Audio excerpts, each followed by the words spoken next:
అందరికీ నమస్కారం. మన ఎన్‌జీఓ నుంచి మనము ఎన్నో రకాల మొక్కల్ని నాటుతూ పర్యావరణ పరిరక్షణలో ఎంతో కృషి చేస్తూ ఉన్నాము.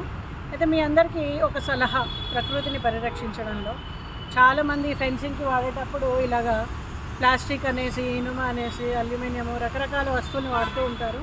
అయితే ఇలాగ బ్యాంబూ ట్రీతో చేసినటువంటి ఫెన్సింగ్ వాడడం ద్వారా ఏంటంటే అందంగా ఉంటుంది. ఇవన్నీ కూడా తర్వాత పాడైపోయినప్పుడు మట్టిలో ఈజీగా కలిసిపోతాయి. కాబట్టి పర్యావరణాన్ని మనం ఎంతో పరిరక్షించిన వాళ్ళం అవుతాము.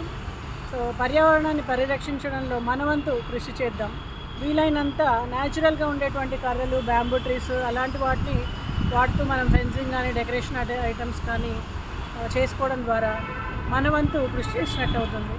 మరి ఎన్నో రకాల మొక్కల్ని ప్రతి నెల, ప్రతి సంవత్సరం నాటుతూ ఇప్పటివరకు 5 లక్షల మొక్కలు నాటడం జరిగింది మన ఎన్‌జీఓ నుంచి. మీకు కనుక ఎక్కడైనా మొక్కలు నాటడానికి కావాలి అంటే మన ఎన్‌జీఓని సంప్రదించవచ్చు. అలాగే మీరు కూడా మన పిల్లలు ఆక్సిజన్ కొనుక్కోకుండా కాపాడడానికి, మన పర్యావరణాన్ని కాపాడడానికి మీ వంతు కృషి చేస్తారని, మాతో సహకరిస్తారని ఆశిస్తాను. నమస్తే.